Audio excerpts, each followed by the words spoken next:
dear beloved, Boss Mike, Cervera. Ng paglilitis ni Vice President Sara Duterte, humarap bilang testigo ang tauhan ng National Bureau of Investigation o NBI.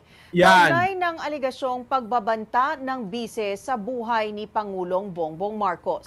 Sa una ring pagkakataon, ipinakita sa korte ang video kung saan sinabi ni Duterte na may kinontrata na siyang pumatay sa Pangulo kung may papatay sa kanya.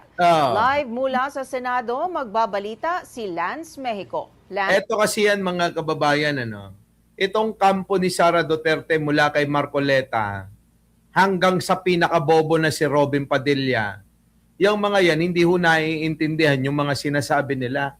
Kaya ho ang nangyayari, kung ano ho yung lumalabas sa mga bunganga nila, yun po yung nagiging ebidensya laban din sa kanila. Di po ba? Kasi nga, mga kababayan ko, mga bobo nga eh. Pare-parehas yan, sila Sara Duterte, tignan nyo. Kung ano ho yung lumabas sa bibig niya, yun po yung ginagamit ngayon na ebidensya laban sa kanya. Ganon din kay Marcoleta. Tapos ngayon mga nagtataka mga inang-ina. Di ba? Oh. Tuloy! Mencho unang sumalang si NBI Senior Agent John Mark Calilong sa witness stand ng impeachment court para sa paglilitis ng pangalawang Pangulo. Si Calilong ang tauhan ng NBI. Ayan ay, ito ho yung naging witness o saksi mga kababayan na taga NBI mga kababayan. Siguro ito yung sumuri po. Oo nung pong video kung saan mga kababayan ay nasa isang Zoom meeting yata iyon, na naka-live, doon po winika o sinabi ng kagalang-galang na Vice President Sara Duterte ng mga bobo at tanga, yung mga kataga na pagbabanta. Yun! Alam nyo, mga kababayan, sabi ko sa inyo, si Sara Duterte malakas ang saltik eh. Oo, walang nakakapigil. Kahit nga tatay niya, di ba? Pag sinaltik si Sara, hindi nakainom ng maintenance niya, ay wala na. Oo, wala na. Sigurado yan, mga kababayan ko. Magwawala si Sara. Tuloy. Eksperto sa digital forensics o Yan na. yung pag-authenticate at pagpre-preserba Ayan ng na. video evidence. Isa nga sa mga video na yan ay ang online press briefing noong November 23, 2024 kung saan sinabi ni Vice President Sara Duterte na may kinontrata na siyang Yan tao na. para patayin si Pangulong Bongbong Marcos. Si Ayan, First Lady. alam nyo, kailangan kasing ma-establish yung pong video kung saan binanggit ni Sara Duterteng baliw yung pong pagbabanta kay Pangulong Bongbong Marcos. Kaya ho yun ay pinapasigurado sa tauhan ng NBI kung yaan ay legit o totoo, hindi AI. AI na laging pinapalabas lagi para makabanat sila kay Pangulo. Di ba mga kababayan ko? Eto totoo. Kaya ho ngayon, ang kasong yan ay nakapaloob sa 4 na kaso sa impeachment ni Sara Duterte, mga kababayan. So ngayon, sinuri nga. So panay objection, mga kababayan. Yung pong mga abogado ni Sara na tagapagtanggol niya. Yan. Objection, Your Honor. Objection overruled.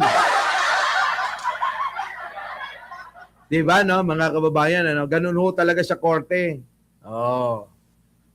Kita nyo, mga kababayan. Sige, tuloy! Liza Araneta at si dating House Speaker Martin Romualdez kung may papatay sa kanya. Pero Mencho, naging matagal at mainit ang debate para mapanood ang video sa korte ng mga senator judges dahil sa mariing pagtutol ng defense team. Makailang beses kasi na kinontra ni defense lawyer CJ Narvasa ang pagtatanong ni private prosecutor Amando Ligutan kay Kalilong. Isa sa hindi na Ayun, no, si ano, no? Oo, nako, kudos kay ano, no? Saludo tayo kay Attorney Ligutan, ano, mga kababayan, ano? Talagang hindi hinayaan na maharang-harang ng mga hinampil na mga abogado ni Sara Duterte. Ito pong presentasyon. Oo, 'di ba? Walang alam, Boss Mike, puro objection. Ayun na nga.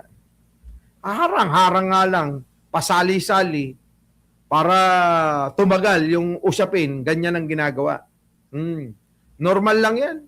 O ngayon, hindi naman nagpatalo ito si Attorney Ligutan.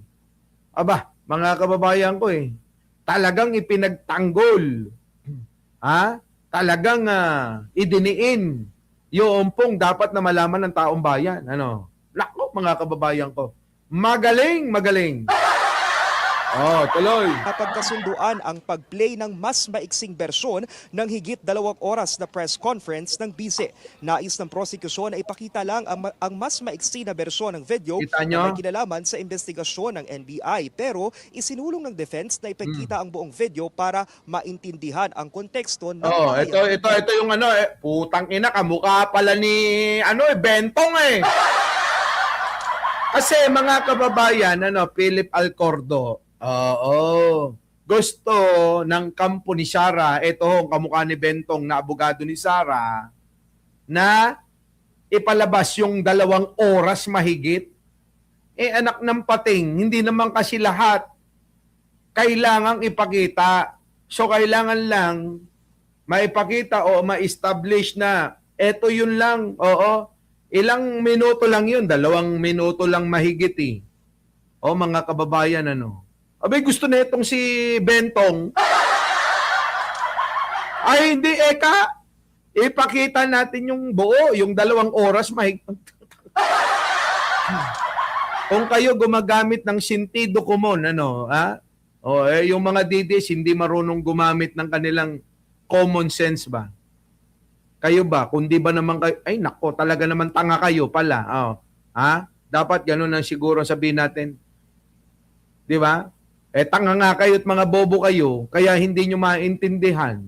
Gusto nyo, 2 oras ang ipakita. Naiisip nyo ba kung para saan? No. Kaya tuloy sabi ni Beth de Jesus, delaying tactics. Di ba? Pwede nyo naman na yun na lang, kung ano na lang yung portion sa video. Total naman nasuri na ng taga-NBI na legit ngayon, di ba? Marites mo siya nanggugulo lang. Yun naman talaga yung nais nila dyan. Guluhin para patagalin itong nangyayari at nagaganap na impeachment trial labang kay Buday. Buday na walang utak. Diba, mga kapatid? Dadako tayo doon. Siya panggugulo ni Sara. Putang ina, may sagot. Wala namang nagtatanong sa kanya. Diba, mga kababayan? Saan kayo nakakita ng ganun? Nagpa-press con, walang nagtatanong, sumasagot ang putang ina. Walang tanong, may sagot. Sabi ko na nga ba, tama ho yung sinabi natin sa Reels kanina, at saka sa habang tayo nagtatrabaho, naka-live tayo, puta tama talaga yung ating hinala na yung pong kanyang mga winiwika, abay parang si Norman Mangusin, si FLM na nalaos na dahil nabisto na talagang si Raulong magnanakaw scammer. Abay, gayang-gaya. Style ng mga scammer yan. Yung alin? Yung nanggagaya ng mga wikain. Sa ibang tao. buti pa tayo mga kababayan, yung mga kasabihan ipinapaalala ko sa inyo, ito'y kasabihan ng mga ating ninuno. O, di ba, aminado tayo. Hinango natin sa kasabihan ng mga ninuno natin, di ba? Si Sarah hindi. Putang ina na, utal-utal pa ang tanga. Di ba? Halos hindi niya masabi yung putang ina, 12 years yata niyang pinractice yan. Tapos nang may gusto magtanong, ayaw sumagot. Bubo nga! Tuloy. The rules are clear. Yan na. We Baka maalito kayo ha. Ito si Attorney Ligutan, mga kababayan ko. Yung isa, attorney ni Sara, si Bentong. Tuloy. invoke, Your Honor, please, the ruling that it is for the prosecution to decide what to present, when to present, how to present, Correct. and whether to present. Correct. The prosecution cannot be allowed to present a truncated Ayan, part of a whole 2-hour, 26-minute video. Kita nyo mga kababayan ko, gusto ipalabas yung buong buo. Tatanga-tanga ka pala eh. Gusto mo makita yung buong video, yun lang naman portion na pagbabanta ni Sarah ang pag-uusapan ninyo. Di ba, mga kababayan ko? Eto mo napakasimple lang parang sinasadya talaga nila, mga kababayan. That will not provide the context necessary for the understanding of what occurred during that night on November 23. Kaya ka nakikirat Bakit ganito lahat yung mga kakampi ni Sarah, Parang lahat may diferensya. Tao ka ko Hey! Tayo na, nawawala yung antok ko rito. Sa totoo lang, parang lahat may diferensya, Walang Joe, mga kababayan. Bahala na nga kayo dyan, Tignan niyo yung mata, Tinanggihan ni Presiding Officer Cheese Escudero ang objection ng defense. Anya, papayagan naman ng korte kung nais silang i-play ang buong video, oras na sila naman ang magpresenta ng kanilang panig. Correct. Di kayo magpresenta ng buo. Ang prosecution, kung ano lang yung gusto nila. Kung hanggang doon lang, yun lang naman yung tinatalakay nila, di ba? Sabi rito, dalawang kawatano super eksena. Alam mo naman yung dalawa na yan Manlilin lang yan dalawa na yan, mga hunyango. Basta kayatano, mga balimbing ang lahi. Goyan, tumutol pa si Narvasa na tumestigo si Kalilong dahil hindi raw siya bahagi ng reklamong ipinasa sa Kamara at ng articles of impeachment. Panay objection, Your Honor, ang nangyari, Catherine Galpo, parang ikaw. Di ba, Roland Bodoso. Opo, ito na. Pero hindi yan sinang-ayunan ni Escudero. Bukod naman sa November briefing, ipinesenta rin sa paglilitis ang video kung saan sinabi naman ni Duterte noong October 2024 na nai-imagine niyang pugutan ng ulo ang Pangulo. Ayan na nga, kita nyo, magkakaibang okasyon, mga kababayan ko, kung inyong aaralin, talagang si Sarah, may pagka mamatay tao. May pagka-killer talaga si Buday, mga kababayan. Diba? Biruin nyo, magkakaibang okasyon, gusto putulin yung ulo ni Pangulo. Magkakaibang okasyon, kahit dun po sa kanilang Zoom meeting, patayan pa rin ang bukang bibig. Bakit ba ganon? Etong si Sara Duterte, walang ibang bukang bibig, kundi karahasan, patayan, puro madugo, ganon, Hindi ba pwedeng sumagot ka na lang ng medyo may paggalang at pagrespeto? Kasi mga kababayan, si Sarah, sa totoo lang, nakikita mga kababayan, ang kasama ang pag-uugaling taglay niya. 'Di ba? Oh. Nakikita ho eh. Lahat ngayon ng tao, mga kababayan, nakikita. Dati ho, pagka ako nag-upload ng Reels sa aking FB, ang daming basher eh. Ngayon, pakukonti na lang ng pakukonti. Yung natitira na lang ng mga tangat bobo eh. Oh, totoo. Oh. Sabi ni Kalilong, bahagi raw ito ng tinatawag na open source investigation o yung pagkalap ng iba pang available na ebidensya. Samantala, pinalagan naman ni Senator Judge Pia Cayetano ang tanong ng kapwa Senator Judge na si Risa Ontiveros. Ito'y matapos tanungin ni Ontiveros ang abogado ng prosekusyon kung bakit impeachable ang sinabi ng bise na may kinontrata na siyang papatay sa Pangulo, gayong hindi naman ito may tuturing na pruweba. Kita nyo mga kababayan ko, no? Alam nyo, mga judge ito, kaso parang lumalabas na ng mga abogado ni Sara. Eto hong magkapatid na Cayetano, tandaan nyo ho, mga kababayan. Sila po ay dapat umakto bilang hurado, bilang judge, di ba? Pero pangalawang araw pa lang, pinapakita na ho, na tila ba ekstrang manananggol. Ito hong magkapatid na Cayetano na madrama, mga putang ina. Diba? Kayo, napansin nyo ba? Etong magkapatid na Cayetano, diba? Halatang halata ho eh. Parang nagiging extra abogado ni Sara Duterte. Mga kababayan eh.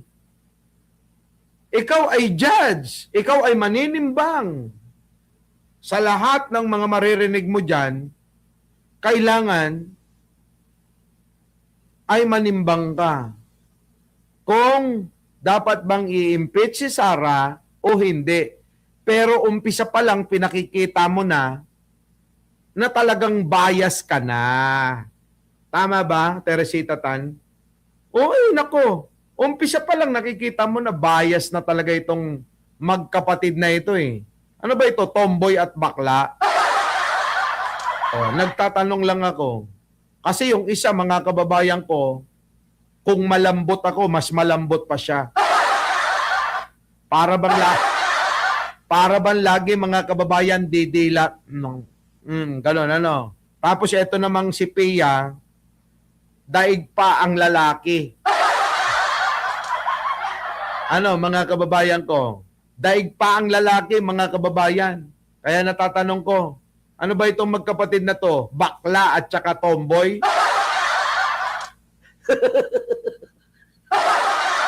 Natatanong ko lang Oh. Cayetano, tila naging closing statement na kasi ang sagot ng prosekusyon. But when we allow this to happen, na-shortcut na natin yung process. So, if I may, with all due respect, Mr. President, admonish us. Call us out if yung question natin is also not proper at the proper time. Hindi mo na kailangan sabihin kung ganyan ang obserbasyon mo, yan na lang ang ilagay mo sa magiging pasya mo. Inuunahan mo agad na gusto mo bulagin ng taong bayan na sa pamamagitan ng napansin mo lang yan eh. 'Di ba? Huwag mo kaming isali na parang gusto mo nang sabihin na may mali sa nangyayari na impeachment trial ni Sara Duterte. Ganyan humambulag itong mga ito eh. Sabi ko sa inyo, kung mahina-hina kayo, mapapaniwala kayo ng mga putang inang yan. Pero tayo mga kababayan, hindi niya madadala. Oo. Hurado ka Sarilinin mo na lang yan. At kung sa pagpapasya mo, gamitin mo na alibay yan. Sa pagboto mo, na not guilty si Sara Duterte. Ganun lang. Hindi yung pag-grandstanding kayong dalawa, padrama-drama kayo, kala nyo nakakalimutan ng tao yung ginawa nyo sa Senado na kiniwal-kiwal ninyo ng kapatid mo. Aba, mali kayo.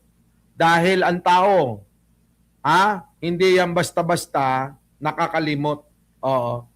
My question po had to do with how the evidence is material to the allegations in the articles of impeachment. Kasi nga po, hindi naman napapatunayan na the Vice President actually sought an assassin. I wanted to appreciate the evidence before me. Isinantabi muna ni Escudero ang motion ni Cayetano na tanggalin sa records ang sagot ng prosekusyon sa tanong ni Ontiveros. Mentioned past 6 p.m. na nag-adjourn ang Buti nandiyan pa si Senator Risa Hontiveros, mga kababayan, kung wala, kung ang nangyari, hindi ho na agaw o na kudita o napalitan ang mayorya ng mga Cayetano bilang Senate President, mga kababayan, sigurado acquit na agad si Sara. Hindi na ho tutuloy sa hearing. Wala na hong mangyayaring hearing. Dahil bago dumating yun, acquitted na kagad si Sara. Babasura na nila. Kita nyo? Kasi ang nangyayari ngayon para bang wag na daw nating gamitin dahil may mayorya at saka minorya, gamiting botohan dito sa impeachment. Putang ina, pero kapag kayo gusto nyo, botohan lagi ang basihan. Diba? Sila, nakuha nyo mga kababayan, ito hong banat ni kanina na pakinggan ko, napanood ko. Etong si Pia Cayetanong madramang feeling niya at gusto yatang mag-artista ng hayop na yan. Mga kababayan ko gusto niya, wag natin lang gamitin kung sino ang marami. Hindi na pwede yung kung sino konti marami, magbobotohan tayo para kung ano yung gusto nating mangyaring masunod. Hindi na. Kung hindi yung botohan na kung sino ang mas maraming pabor pala, ang gagamitin para kung sino ang masusunod o kung po pwedeng ituloy yung pinagtatalunan ninyo o hindi at ibasura na, anong paraan ang gusto mo? Yan ang problema. Kapag ka papabor sa kanila, pwede. Kapag ka hindi, di pwede. Baka nakakalimutan nila nung unang impeachment kay Sara Duterte, ang nangyaring basihan ay paramihan ng boto para maibasura o para i-archive yung pong impeachment ni Sara. Diba? Nakuha nyo mga kababayan. Naku, mukhang malalim yata yung pinapaliwanag ko na. Sa madaling salita, pag pabor sa kanila, pabor, yun ang gusto lang nila. Pag hindi papabor, ayaw nila. Diba mga kababayan, Marites Musni? Totoo ba, Ligaspi, na uunawaan mo yung sinasabi ko? Ikaw Marilyn Dineros, totoo ba? Ang laka. Si Senator, wala, kuha ka pila, sabi ni Vicky Sante. Si Sen Cheese Boss, sana maging maayos siya bilang, tingin ko naman. Tingin ko naman. Di ba, Maring Linda? Ipinagpaliban ng korte ang cross-examination ng defense kay Kalilong para bukas, July 8. Kaya naman inaasahan natin dito na babalik si Kalilong para doon sa cross-examination ng defense. Samantala, ayan. Kita nyo, ito, mga kababayan, puntahan nyo si Aunt Vlog, Aunt Vlog. Puntahan nyo to, sa mga hindi nakakakilala yan, kasama namin dati yan na lumalabang kay Norman Mangusin, na idol yata ni Sara Duterte. Mahilig ho gumamit ng mga quote ng iba. Tapos aangkining kanya para magmukhang matalino sa paningin ng tagahanga niyang mga tanga. Kung tugmaan lang ang pag-uusapan si Sara sa atin, hindi naman nanalo yan. Promise. Di ba? Tuloy.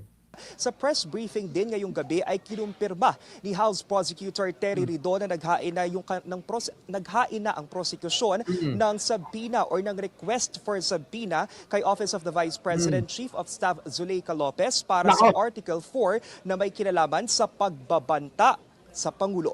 Nako, yan na mga kababayan, si Zuleika na. Nako po! Ang problema mo, Sara, si Zuleika pag biglang nag-iba yung ihip ng hangin at kumanta ng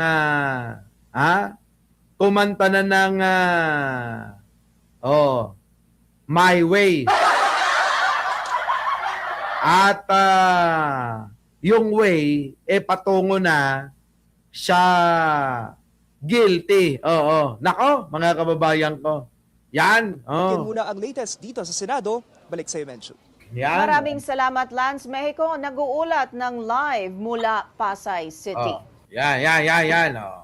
Mga kababayan, alam nyo na, mga kababayan. Our beloved Boss Mike Cervera.